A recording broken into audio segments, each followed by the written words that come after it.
Queridos hermanos y hermanas, buenos días y bienvenidos.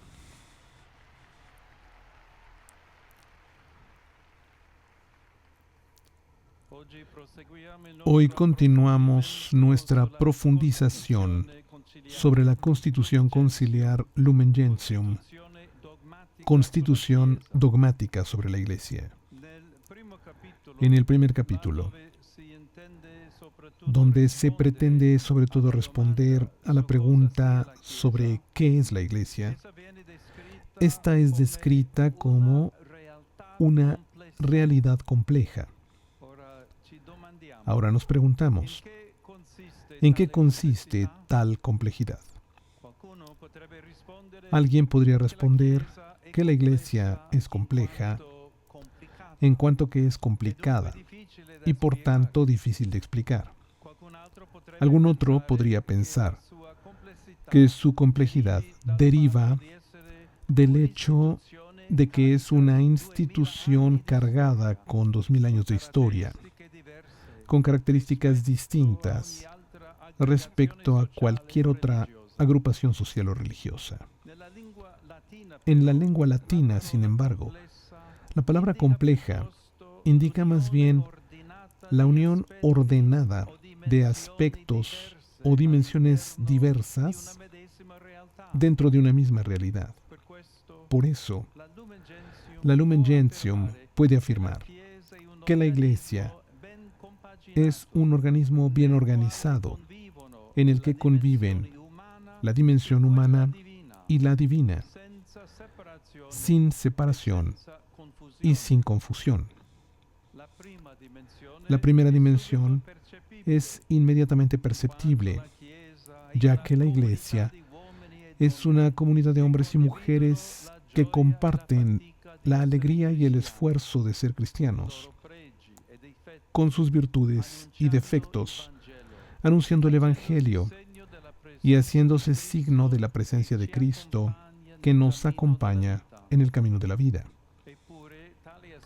Pero dicho aspecto, que se manifiesta también en la organización institucional, no es suficiente para describir la verdadera naturaleza de la Iglesia, porque ésta posee también una dimensión divina.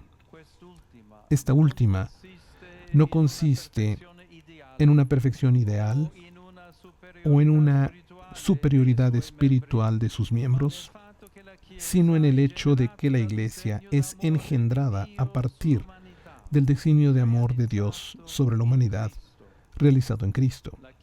La Iglesia, por ello, es al mismo tiempo comunidad terrena y cuerpo místico de Cristo, asamblea visible y misterio espiritual, realidad presente en la historia y pueblo que peregrina hacia el cielo.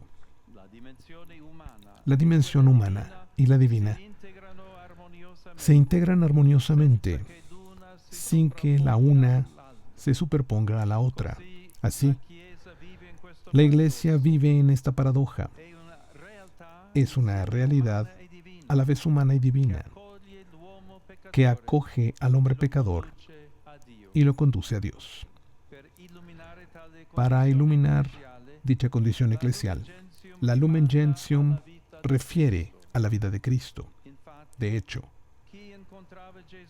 quien encontraba a Jesús por los caminos de Palestina experimentaba su humanidad, sus ojos, sus manos, el sonido de su voz.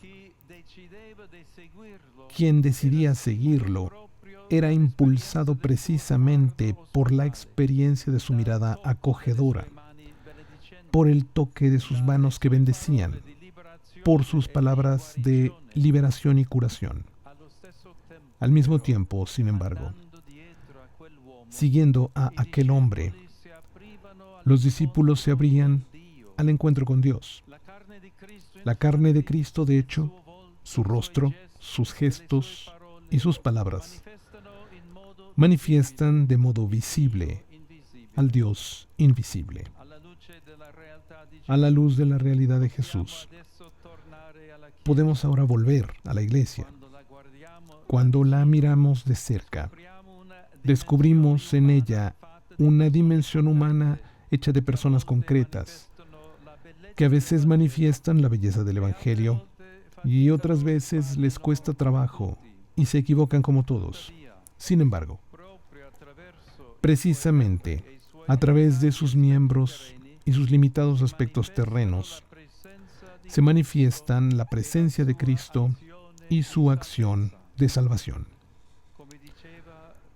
Como decía Benedicto XVI, no existe oposición entre evangelio e institución. Es más, las estructuras de la Iglesia sirven precisamente para la realización y concreción del evangelio en nuestro tiempo.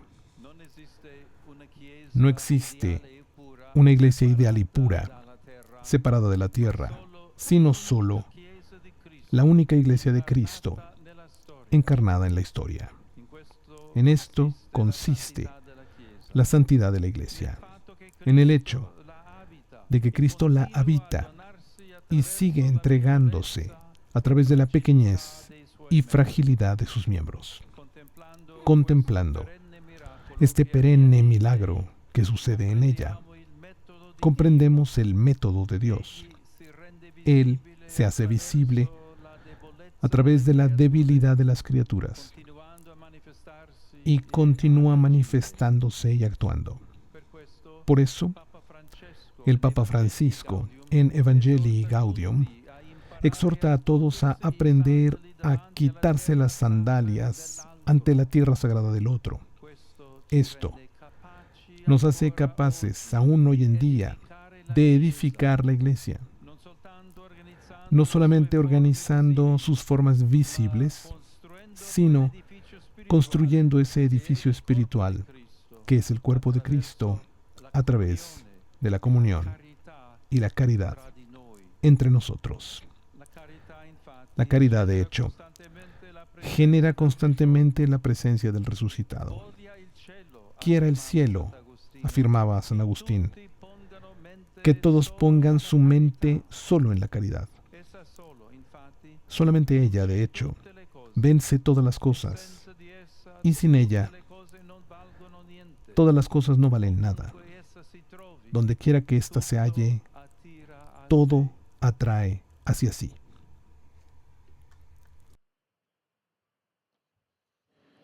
Saludo cordialmente a los peregrinos de lengua española.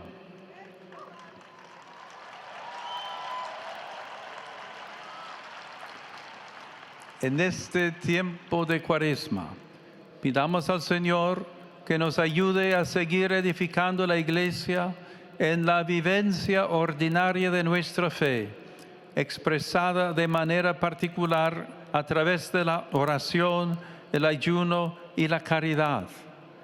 Que Dios los bendiga. Muchas gracias.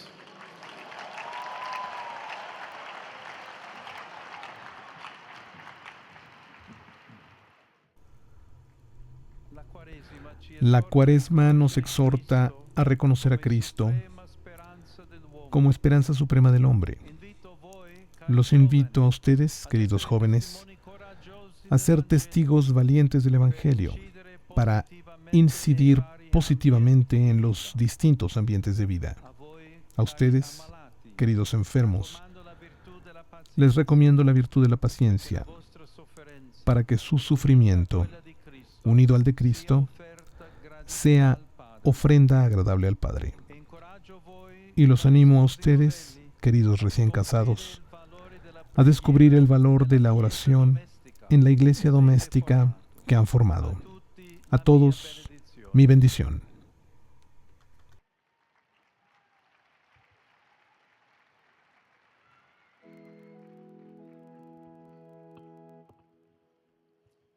Pater noster, qui es in celis, sanctificetur nomen tuum, adveniat regnum tuum, fiat voluntas tua, sicut in cielo et in terra.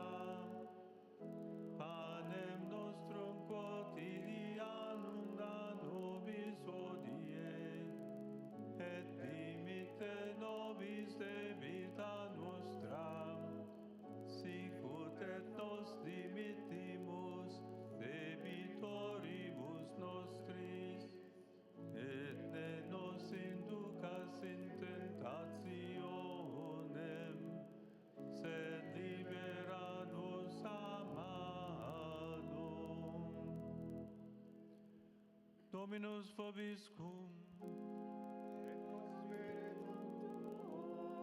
Sit nomen Domini benedictum.